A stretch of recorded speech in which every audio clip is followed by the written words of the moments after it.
Good morning friends. First part में हम discuss किए हैं कि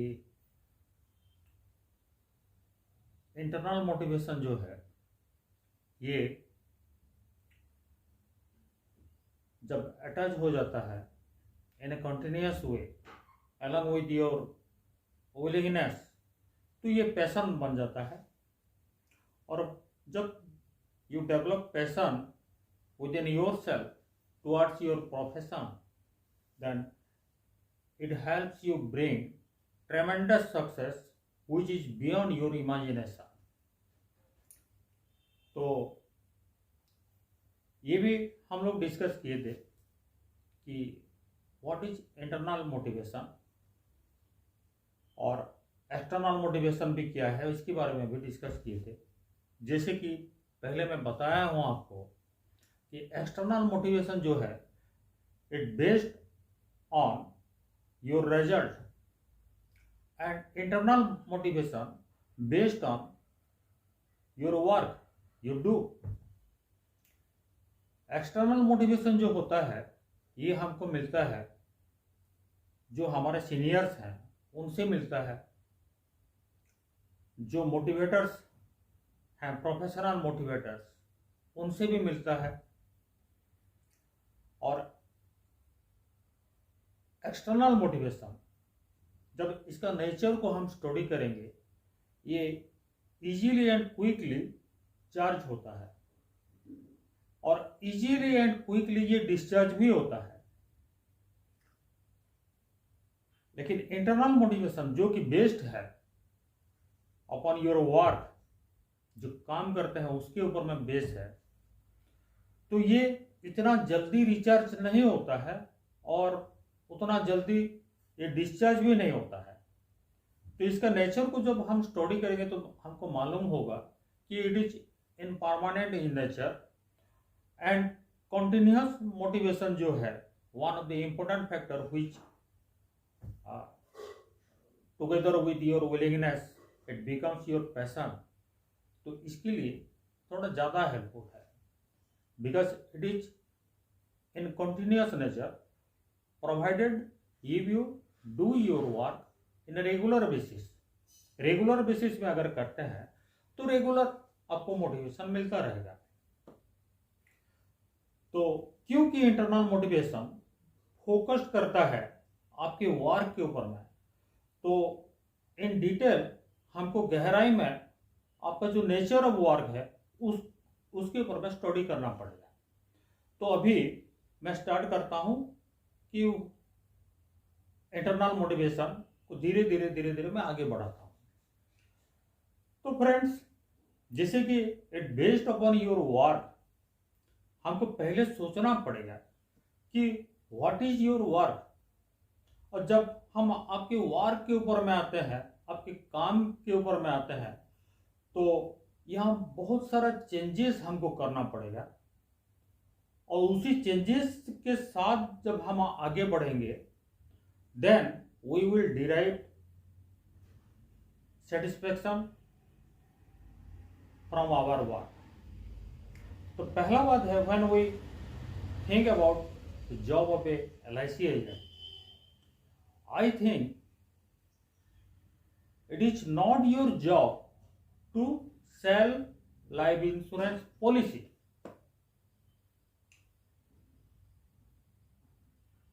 तो पॉलिसी को बेचना हमको पहले बंद करना पड़ेगा और पहले हमको ये समझना पड़ेगा कि वी आर नॉट सेल्समैन। और इसी सिलसिले में जब हम और थोड़ा आगे सोचते हैं तो हमको ये मिलता है कि इंश्योरेंस जो है, लाइफ इंश्योरेंस जिसमें हम लोग डील करते हैं, ये एक तो essential service of our human being living in the present form of society. और ये प्रूफ भी हो जाता है जब हम कोविड के टाइम में जाते हैं तो गवर्नमेंट हमारा LIC को काम करने के लिए अनुमति दिया था, इसलिए क्योंकि गवर्नमेंट को भी पता है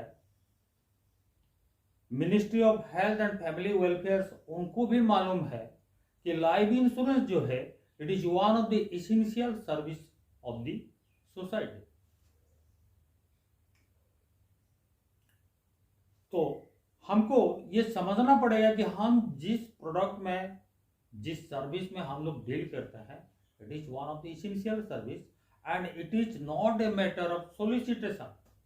तो हमको वो ख्याल हमारा माइंड से निकालना पड़ेगा कि it is not a matter of solicitation, rather it is a matter of essential service given to the society, to the human beings living in the present form of society. उनके लिए ये एक तो essential service है। तो friends, जब हम जानते हैं कि ये एक तो एसेंशियल सर्विस है, तो यहाँ हमारा जो नेचर ऑफ जॉब है and what is insurance, what is life insurance, ये जो कॉन्सेप्ट है इसको भी हमको इन डिटेल और डीपली हमको समझना पड़ेगा।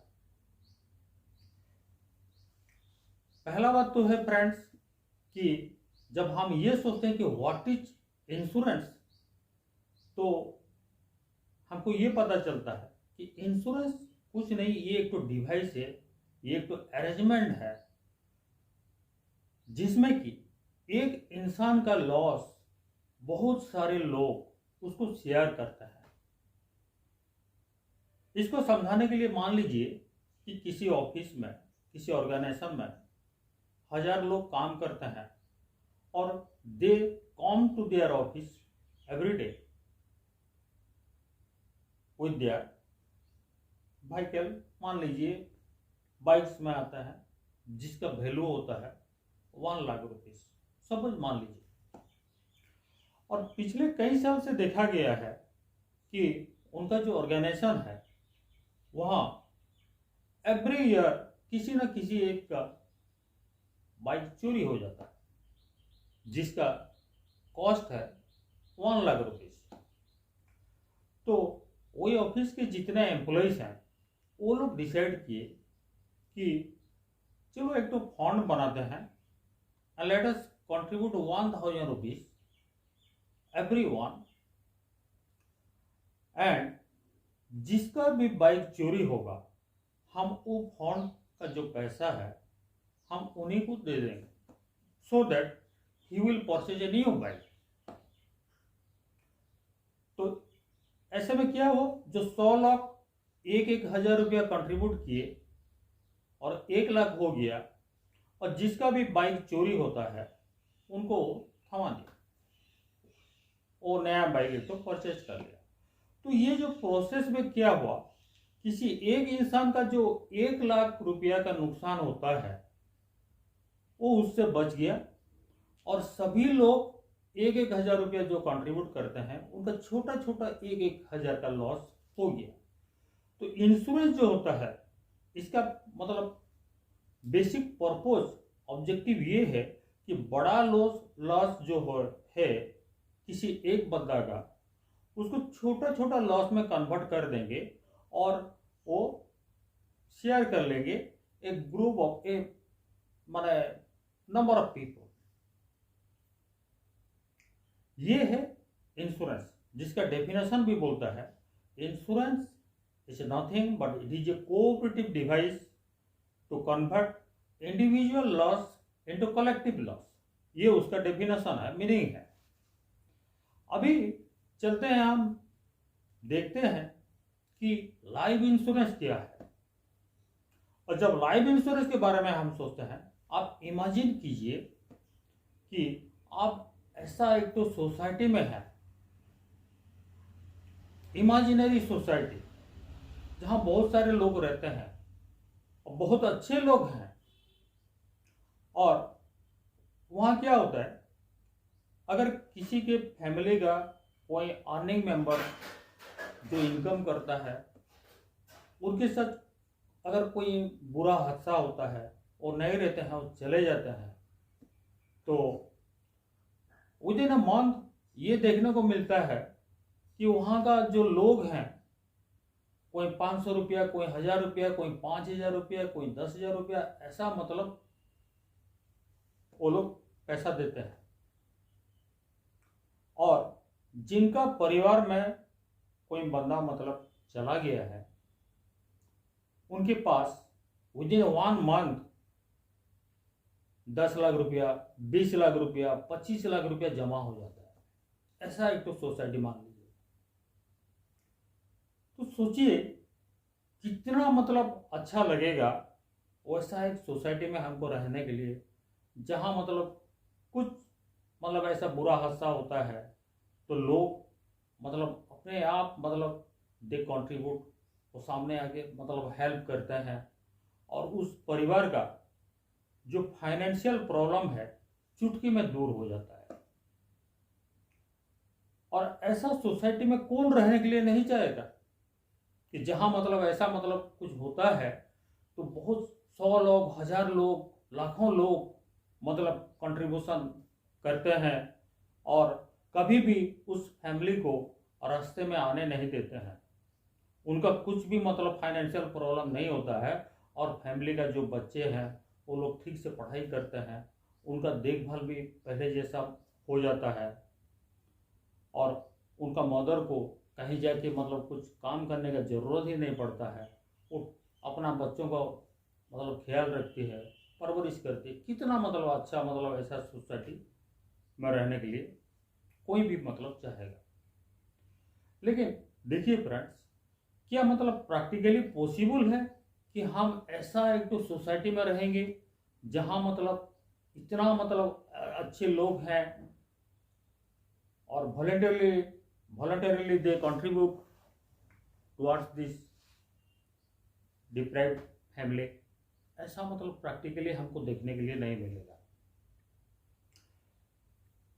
तो यहाँ क्या होता है एक्चुअली, अगर हम देखेंगे तो जो लोग हमको कंट्रीब्यूट कर रहे हैं वो लोग एक पर्टिकुलर टाइप का पीपुल है, जो लोग ये मतलब चाहते हैं कि ऐसा जब होता है तो हम डोनेट करें, कंट्रीब्यूट करें। ऐसा लोग हैं। और जिस परिवार के लिए डोनेशन मिलता है, ऐसा हेल्प मिलता है, जो जिनका मतलब डेथ हो गया, वो बंदा भी ऐसे टाइप का लोग थे।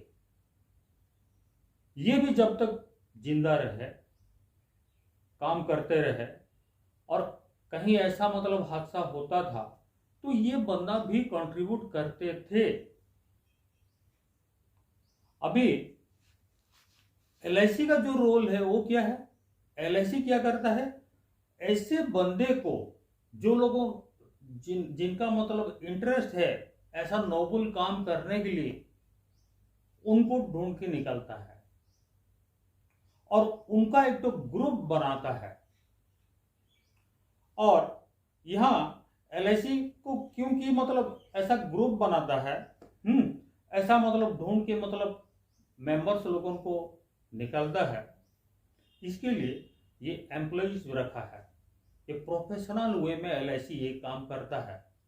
तो प्रैक्टिकली क्या होता है, जो लोग कंट्रीब्यूट करते हैं, ऐसा कुछ हादसा होता है तो उनको तो मालूम नहीं है किसका डेथ हो गया, कौन चला गया, उनका फैमिली का मेंबर्स का क्या क्या प्रॉब्लम है, कैसे मतलब गुजारा करेंगे, इसके बारे में उनको कुछ भी मालूम नहीं है।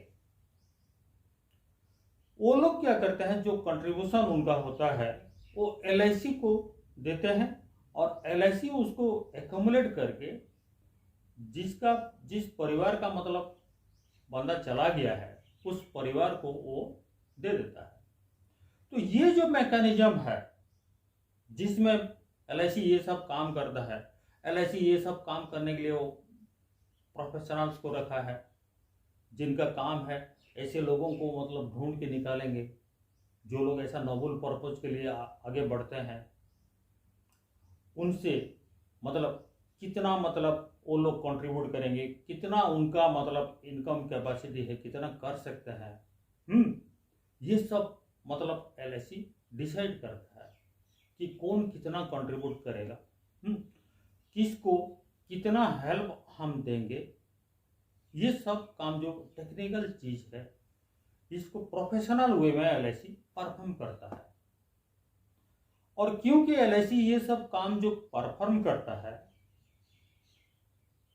In A efficient way, in a systematic way वो अपना एम्प्लॉयज हायर किया है, ऑर्गेनाइजेशन सेटअप किया है, वहाँ उसका भी कुछ खर्चा होता है। तो जो खर्चा होता है वो अपना खर्चा को अगर हम देखेंगे, एलआईसी का खर्चा को देखेंगे, और ये जो नोबल जॉब एलआईसी कर रहा है, मतलब लोगों का ग्रुप बनाता है, मेंबर्स बनाता है, डिसाइड करता है कौन कितना पैसा देगा, वो पैसा को कैसे मतलब जो नीडी पर्सन है, जिनके घर में ये सब विपदा आया है, उसको मतलब उसके घर तक पहुंचाता है। तो इसमें एलआईसी का जो एक्सपेंडिचर होता है उसको देखने से बहुत नॉमिनल है, बहुत नॉमिनल। जैसे कि अगर हम देखेंगे किसी को 1 लाख का हेल्प मिलता है, और वहाँ ये जो एलआईसी का जो एक्सपेंडिचर है उसको अगर हम प्रोपोर्शन में, परसेंटेज में कैलकुलेट करेंगे तो लेस देन 0.5% होता है, जो कि मतलब मतलब हम देखा जाएगा तो इन्हें वेरी इकोनॉमिकल वे, बहुत सस्ता में एलआईसी इतना बड़ा नोबल जॉब करता है। और सस्ता इसलिए हमको होता है क्योंकि एलआईसी जो है ये एक तो प्रॉफिट मेकिंग ऑर्गेनाइजेशन नहीं है। इसका ऑब्जेक्टिव, जब हम Life Insurance Corporation of India का एक्ट 1956 को पढ़ेंगे तो हमको पता चलेगा कि LIC is not a profit making organisation. और एलआईसी जिस तरीके से काम करता है, यहाँ इसका ऑब्जेक्टिव प्रॉफिट मेक करना नहीं है। इसका वेरी नोबल पर्पज के लिए, नोबल ऑब्जेक्टिव के लिए हमारा गवर्नमेंट ने इस ऑर्गेनाइजेशन को सेटअप किया है। तो फ्रेंड्स, ये जो है इंश्योरेंस क्या है, लाइफ इंश्योरेंस क्या है, ये सब आप और डिटेल में समझना चाहते हैं तो यूट्यूब में जाके आप देख सकते हैं कि what is insurance, what is life insurance. मैं तो आपको एक तो इजीली समझने के लिए एक तो एग्जाम्पल देके आपको समझा दिया कि this is called life insurance. यहाँ जो लोग कंट्रीब्यूशन करते हैं उसको प्रीमियम कहा जाता है, और एलआईसी जो बंदा को मतलब जिस फैमिली को पैसा देता है उसको डेथ क्लेम कहा जाता है। और जो लोग ऐसे मतलब इंटरेस्टेड लोग जो कि नोबल पर्पज के लिए आगे बढ़ता है, कंट्रीब्यूट करता है, उसको ढूंढ के निकालने का काम है एलआईसी एजेंट। तो फ्रेंड्स, जैसे मैं आपको बताया स्टार्टिंग से कि एक एलआईसी एजेंट का काम पॉलिसी बेचना नहीं है। पॉलिसी बेचना नहीं है तो क्या है? ये जो इंटरनल मोटिवेशन का जो टॉपिक जो चल रहा है, यहाँ हम देखेंगे कि एक एजेंट जब वो काम करता है तो उसका काम में उसको कैसे खुशी मिलता है, किस तरह से वो काम करेगा तो उसको खुशी मिलेगा, और वो उतना खुशी मिलेगा जो कि एक्सटर्नल मोटिवेशन से कहीं गुना ज़्यादा है। और उसी सिलसिले में, उसी रास्ते में जब हम आगे बढ़ते हैं तो हमको मालूम होता है कि इंश्योरेंस एजेंट का काम पॉलिसी बेचना नहीं है। तो now the question arise that what is the job of A LIC agent. LIC agent का जॉब ये है कि just like a surveyor, just like a professional. जैसे कि दोस्तों, आप जानते हैं कि एक डॉक्टर कभी मेडिसिन नहीं बेचता है, एन आर्किटेक्ट कभी वो कुछ बेचता नहीं है, एन एडवोकेट वो कुछ बेचता नहीं है। इनके पास प्रोफेशनल स्किल है, वो अपना प्रोफेशनल स्किल को बेचता है। और मैं प्रोडक्ट, एलआईसी का प्रोडक्ट अब आपका काम बेचना नहीं है इसलिए कहता हूँ कि इसको अगर हम देखेंगे तो जो लोग पॉलिसी लेते हैं, वो लोग जो पैसा देते हैं, वो पैसा एजेंट को नहीं देते हैं, वो देते हैं एलआईसी को। एलआईसी अपना प्रोडक्ट बेचता है और उन्हीं को बेचता है जिनको हम रेकमेंड करते हैं कि इनको आप पॉलिसी बेच सकते हैं। तो पॉलिसी बेच रहा है LIC, पॉलिसी खरीद रहे हैं हमारा क्लाइंट्स। हमारा काम फिर क्या है? हमारा काम ये है कि टू लियासनिंग करने का काम है। तो फ्रेंड्स, यहाँ एक एजेंट को क्या करना है? एजेंट का काम है उसको पहले तो मतलब आपको ये सोच लेना है कि मेरा काम पॉलिसी बेचना नहीं है। तो मेरा काम क्या है? मेरे को एक जस्ट लाइक एक तो सर्वेयर या एक तो प्रोफेशनल, मेरे को लोगों से मिलना है, लोगों को इंश्योरेंस के बारे में अवेयरनेस क्रिएट करना है, जो मेरा नॉलेज है उसको शेयर करना है, और उसमें और थोड़ा सा काम करना है कि मुझे ये देखना है कि मैं जिन लोगों से मिल रहा हूँ, जिन लोगों से मैं अपना बात रख रहा हूँ, अपना नॉलेज को शेयर कर रहा हूँ, अपना प्रोफेशनल स्किल को शेयर कर रहा हूँ, वहाँ कोई ऐसा बंदा तो नहीं है कि जो इंटरेस्टेड है LIC का एक तो ऐसा नोबल पर्पज में मेंबर बनने के लिए इंटरेस्टेड है। अगर हम नोटिस करते हैं कि कोई एक बंदा जो कि इंटरेस्टेड है, तो हमारा काम है उसको हेल्प करना कि सो दैट वो एक तो अच्छा प्रोडक्ट, ठीक मतलब उसका बजट में जो आता है उसको वो ले और उसका फायदा वो अपना फैमिली को दे सके। सिर्फ हमारा काम इतना है। तो यहाँ हमारा काम ये नहीं कि to sell life insurance policy, हमारा काम ये है कि to help people buy life insurance policy, हमको हेल्प करना है।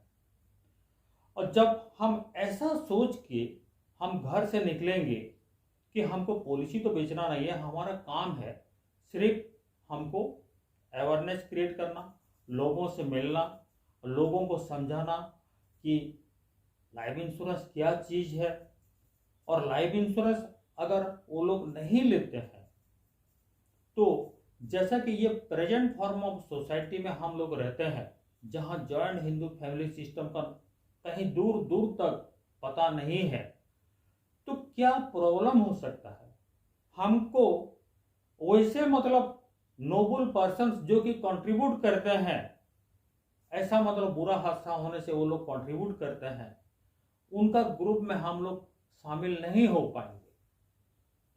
तो हमको अगर ऐसा ग्रुप में शामिल होना है, जो अच्छे लोग हैं, कंट्रीब्यूट करते हैं, उनके साथ हमारा मतलब एक तो रिश्ता LIC के थ्रू में बनाना है, तो हमको इंश्योरेंस के बारे में जरूर सोचना पड़ेगा, लाइफ इंश्योरेंस के बारे में।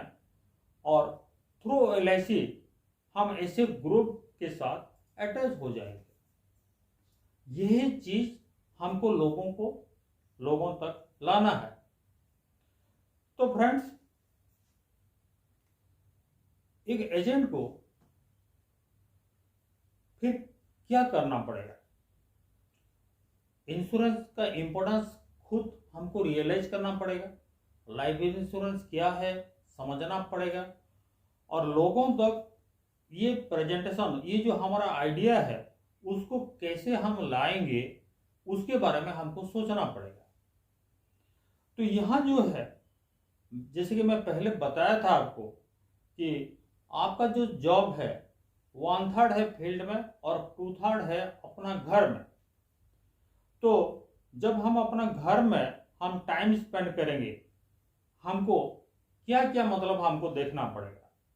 हमको बहुत सारा चीज़ हमको स्टडी करना पड़ेगा इंश्योरेंस के बारे में, लाइफ इंश्योरेंस के बारे में। हमारा जो प्रोडक्ट है वो प्रोडक्ट को हमको बारीकी से हमको देखना पड़ेगा कि हमारा जो प्रोडक्ट है वहाँ 3 चीज़ बेसिकली है। एक तो जो पैसा देते हैं कस्टमर, वो इंश्योरेंस के लिए पैसा देते हैं, सेविंग के लिए पैसा देते हैं, और जो लोडिंग फैक्टर है जिसमें कि GST आता है उसके लिए पैसा देते हैं। और यहाँ आपको ये देखना है, पहला बात तो थोड़ा देख लीजिए कि जब हम प्रोडक्ट के बारे में आते हैं, थोड़ा मतलब यहाँ एक तो इंटरेस्टिंग एक्साइटिंग चीज़ है। बहुत सारे हमारे एजेंट को मतलब ये सोच रहे होंगे कि अगर हम एलआईसी पॉलिसी लेते हैं तो वहाँ हमको जीएसटी देना पड़ता है। तो फ्रेंड्स, यहाँ मैं आपको पहले से ये बता दूं कि जो लोग एलआईसी में पैसा सेविंग करते हैं उनको जीएसटी देना नहीं पड़ता है। जीएसटी सिर्फ जो लाइफ इंश्योरेंस है, जो इंश्योरेंस मोर्टालिटी चार्जेस जो है उसके ऊपर में देना पड़ता है। और इसको समझने के लिए पहला बात तो देखिए फ्रेंड्स कि अगर कोई बंदा एलआईसी में आएगा, एलआईसी का ब्रांच मैनेजर को मिलेगा तो बोलेगा कि मैं पैसा सेविंग करना चाहता हूँ एलआईसी में, और कुछ एक तो प्लान दिखाइए जहाँ मतलब मैं पैसा सेविंग कर पाऊंगा रेगुलर बेसिस में, yearly, half yearly, quarterly, monthly, कुछ भी आरडी टाइप का। तो यहाँ वो ब्रांच मैनेजर क्या रिप्लाई देगा? यही बोलेगा कि हमारा एलआईसी में कुछ भी सेविंग प्लान नहीं है। एलआईसी में एक्चुअली में कुछ सेविंग प्लान नहीं है। एलआईसी में क्या है? इंश्योरेंस है, लाइफ इंश्योरेंस है। और जो लोग member for a noble purpose यहाँ जुड़ते हैं, इंश्योरेंस लेते हैं,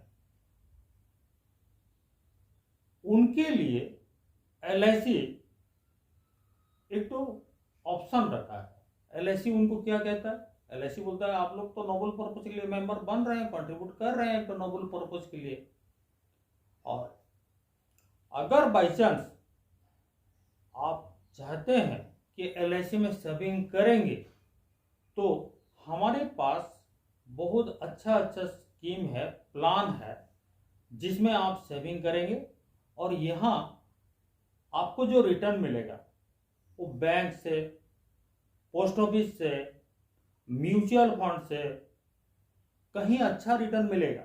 और सिर्फ रिटर्न ही नहीं मिलेगा, यहाँ आपको, क्योंकि नोबल पर्पज के लिए आप आए हैं, यहाँ आपको टैक्स का बेनिफिट भी मिलेगा। जब पैसा देंगे सेविंग के लिए, उसके ऊपर में भी आपको टैक्स का रिबेट मिलेगा। जब पैसा आप लेंगे मैच्योरिटी में, वो मैच्योरिटी वैल्यू जो होगा, जो बेनिफिट मिलेगा आपको, उसमें भी आपको टैक्स का रिबेट मिलेगा। तो ये सारा मतलब बेनिफिट मिलता है। तो फ्रेंड्स देखिए, अगर आपका लाइफ में ऐसा कोई बंदा मिलता है जो कि आपको कहता है कि मैं एलआईसी तो करना चाहता हूँ लेकिन सिर्फ इंश्योरेंस करना चाहता हूँ, मैं पैसा रखना नहीं चाहता हूँ, यहाँ सेविंग के लिए पैसा रखना नहीं चाहता हूँ क्योंकि यहाँ अच्छा रिटर्न नहीं है, तो ऐसा बंदा कोई अगर आपको मिल जाता है तो आप अपने मन ही मन थोड़ा मुस्कुरा लीजिए, थोड़ा हंस लीजिए, ये सोच के कि ये बंदा कितना स्टूपिड है कि वो तो इंश्योरेंस तो लेना चाहता है लेकिन अपना पैसा को सेविंग करना नहीं चाहता है। जबकि अगर वो सेविंग करेगा तो उसको बैंक से, पोस्ट ऑफिस से, म्यूचुअल फंड का जो बॉन्ड फंड है, ग्रोथ फंड के बारे में मैं नहीं बोलता हूं क्योंकि यहां बहुत सारा रिस्क है, तो उससे भी उसको ज्यादा रिटर्न मिलेगा। और ये कैसे मिलेगा, इसका भी एक तो मैं वीडियो बनाया हम, मेरा चैनल में है, पहले बहुत पहले बनाया था, वहां जाके आप देख सकते हैं। ये IRR, internal rate of return from LIC, it's more than 8%। और कैसे मतलब ये 8% का रिटर्न आता है, उसमें मैं पूरा डिटेल में कैलकुलेशन करके मैं समझाया हूं, जो एक तो परफेक्ट कैलकुलेशन है। और उसको जब आप समझ जाएंगे तो ये भी आप जान लेंगे कि LIC में अगर कोई बंदा पैसा रखता है तो सचमुच उसका return bank, post office, mutual fund उससे ज़्यादा आता है। और साथ में यहाँ टैक्स बेनिफिट भी मिलता है, जो कि किसी और कहीं और अगर वो रखेगा पैसा, सेविंग करेगा, तो शायद उसको ये बेनिफिट, इतना रिटर्न नहीं मिलेगा। तो फ्रेंड्स इसको अब वैसे भी थोड़ा अगर समझना मतलब खुद मतलब देखना चाहते हैं तो देख सकते हैं। सपोज मान लीजिए मैं कोई बंदा 30 साल 35 साल 40 साल वो 10 लाख या 20 लाख का टर्म इंश्योरेंस लेना चाहता है, इंश्योरेंस ओनली प्योर इंश्योरेंस लेना चाहता है, और उसका प्रीमियम आप कैलकुलेट कर लीजिए 15 साल 20 साल 25 साल कुछ भी तो आप कैलकुलेट कर लीजिए, ईयरली हाफ ईयरली कोई भी मोड में, और कैलकुलेट करके आप ये देख लीजिए कि वहां उसका प्रीमियम वो कितना देता है, जीएसटी कितना देता है, दोनों को सेपरेट सेपरेट करके देख रख लीजिए। और वही बंदा का इसको पहले आप कैसे देखेंगे, मान लीजिए वो 10 लाख का इंश्योरेंस करता है, उसका एज में कैलकुलेट कर लीजिए 10 लाख का अनमोल जीवन कितना प्रीमियम आता है ईयरली फॉर 20 ईयर्स देख लीजिए, और जीएसटी भी कितना आता है देख लीजिए। और वही बंदा का आप मान लीजिए हमारा एंडामेंट प्लान 914-20 वही 10 लाख 20 साल के लिए उसका प्रीमियम भी निकाल लीजिए, और यहां देख लीजिए कि उसका मतलब प्रीमियम जीएसटी कितना होता है। पहला वाला स्कीम में उसको 10 लाख का इंश्योरेंस मिलता है 20 साल के लिए, और 20 साल तक बाई चांस मान लीजिए उनको कुछ नहीं होता है, fortunately he save survive at the time of maturity, then he is not likely to get any maturity benefit because it is a pure term insurance policy। लेकिन सेकंड केस में क्या होता है, सेकंड केस में अगर वो survive करते हैं then he is to get maturity value equal to sum assured bonus for entire 20 years, उसके साथ लॉयल्टी एलए लॉयल्टी एडिशन वो भी मतलब 20 साल के लिए जो एप्लीकेबल है वो भी, तीनों चीज उनको मिलता है। तो यहां से पता चलता है कि पहले वाला जो केस है वो क्योंकि प्योर इंश्योरेंस है वहां मैच्योरिटी वैल्यू नहीं है, और दूसरा वाला जो है ये इंश्योरेंस सिर्फ नहीं है, इंश्योरेंस और सेविंग दोनों जुड़ा हुआ है। मतलब यहां जो पैसा देते हैं बंदे वो इंश्योरेंस के लिए भी देते हैं और सेविंग के लिए भी देते हैं। ये तो दोनों का डिफरेंस अगर आप निकाल लेंगे तो आपको पता चल जाएगा कि वो बंदा सेविंग के लिए कितना पैसा दिए हैं, क्योंकि पहले वाला केस में 10 लाख का इंश्योरेंस, सेकंड में भी 10 लाख का इंश्योरेंस, पहले में एक्सीडेंट बेनिफिट यहां भी एक्सीडेंट बेनिफिट, पहले में डिजेबिलिटी बेनिफिट यहां भी डिजेबिलिटी बेनिफिट, वो तो सेम है। लेकिन सेकंड में क्या है ना, यहां सेविंग भी है क्योंकि मैच्योरिटी वैल्यू मिलता है, और जो मैच्योरिटी वैल्यू मिलता है वो इसलिए मिलता है क्योंकि उनको एक्स्ट्रा पैसा वो दिए हैं और सेविंग के लिए दिए हैं। तो सेविंग के लिए कितना पैसा वो दिए हैं ये आपको मालूम हो जाएगा जब आप ये एंडामेंट का प्रीमियम से अनमोल जीवन का प्रीमियम को माइनस कर लेंगे, तो आपको पता चलेगा कि एवरी ईयर जो एक्स्ट्रा पैसा ये दिए हैं जिसके लिए कि उनको मैच्योरिटी वैल्यू मिल रहा है, ये एक्स्ट्रा पैसा हर साल ये कितना कितना दिए हैं, वो है सेविंग। और उस सेविंग के ऊपर में जब हम मैच्योरिटी वैल्यू को कंपेयर करके देखेंगे और रिटर्न निकालेंगे तो ये रिटर्न जो हमको निकलेगा ये आपका बैंक डिपॉजिट, बैंक का फिक्स डिपॉजिट, जो पोस्टल का जो है पोस्टल में जो फिक्स हम रखते हैं, या म्यूचुअल फंड में जो बॉन्ड फंड में जो लोग रखते हैं जो रिटर्न आता है उससे कहीं ज़्यादा मिलेगा, कहीं ज़्यादा आपको दिखाई देगा। और यहाँ तो आपको टैक्स बेनिफिट भी है, जो कि उस केस में आपको टैक्स बेनिफिट नहीं है। दोनों टाइम में टैक्स बेनिफिट, पैसा रखने के टाइम में टैक्स बेनिफिट, जब पैसा मिलेगा हमको टैक्स बेनिफिट, जबकि आप बैंक में अगर पैसा रखते हैं फिक्स डिपॉजिट और मैच्योरिटी आपको लेते हैं तो वहां आपको टीडीएस कटता है, टीडीएस कट जाएगा। सो फ्रेंड्स, ये बहुत अच्छा तरीका और इजी तरीका है। ये आप खुद महसूस करने के लिए कि यहाँ जो है पैसा अगर कोई सेविंग करता है तो उसको किस तरह से बेनिफिट उसको मिलता है। और जब हम खुद रियलाइज करेंगे कि जो प्रोडक्ट को हम डील करते हैं वो कितना अच्छा है, कितना बेनिफिशियल है, तो ये बात हम जब अपना कस्टमर के सामने में रखेंगे, हमको कंफर्टेबल फील होगा, अंदर से हमको ये महसूस होगा कि चलो कुछ अच्छा करने के लिए मैं घर से निकला हूँ, लोगों को समझा रहा हूँ। वो समझ जाएंगे तो अच्छा है, नहीं तो उनका उनका खुद का गलती है।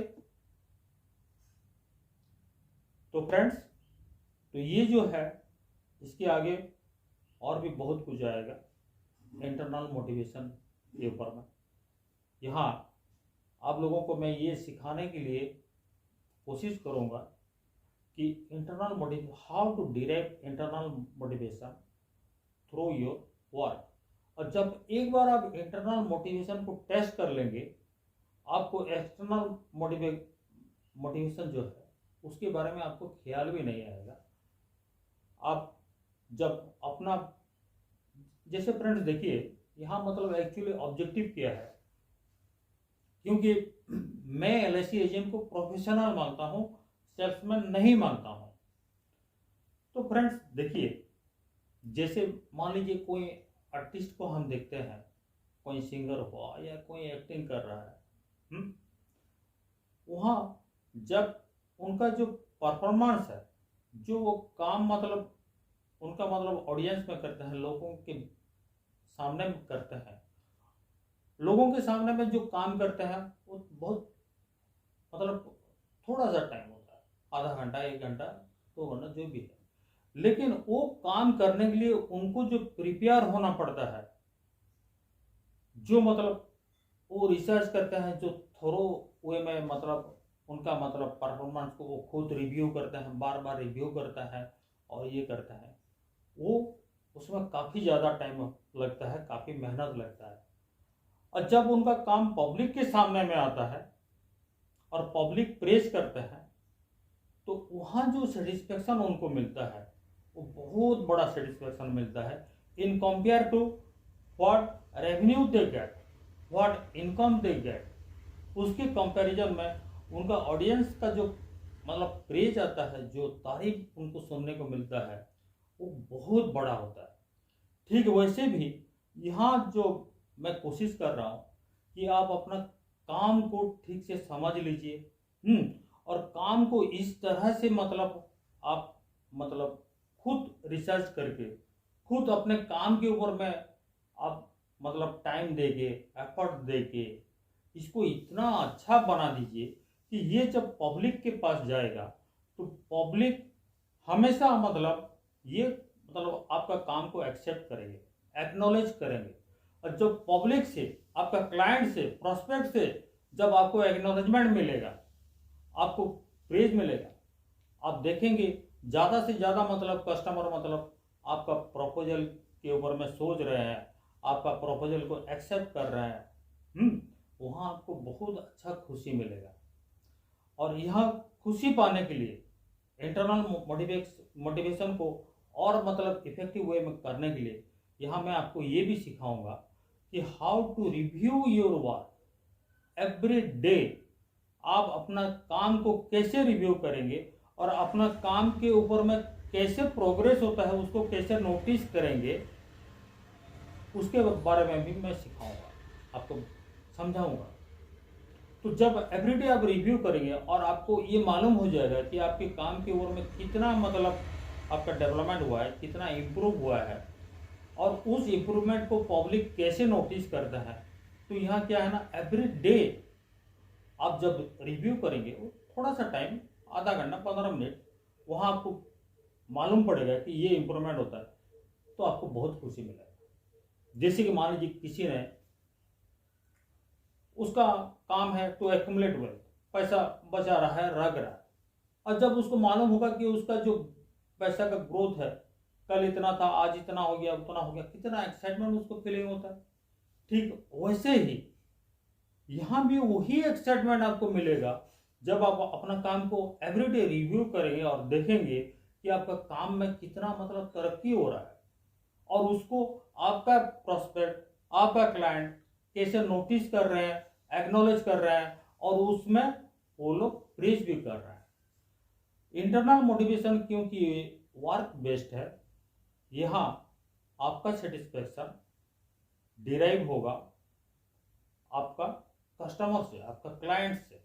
वो लोग जब सेटिस्फाइड होंगे, खुशी होंगे, तारीफ करेंगे, वहां से आपका इंटरनल मोटिवेशन आएगा, क्योंकि they are your real boss. वो आपका रियल बॉस है और आप उनके लिए काम कर रहे हैं, उनके लिए मेहनत कर रहे हैं। तो इसीलिए जाहिर सी बात है कि internal motivation comes from your client, your prospect, your customers. Okay friends, फिर आगे डिस्कस करेंगे पार्ट 3 में और डिटेल में जाएंगे। आज के लिए थैंक यू।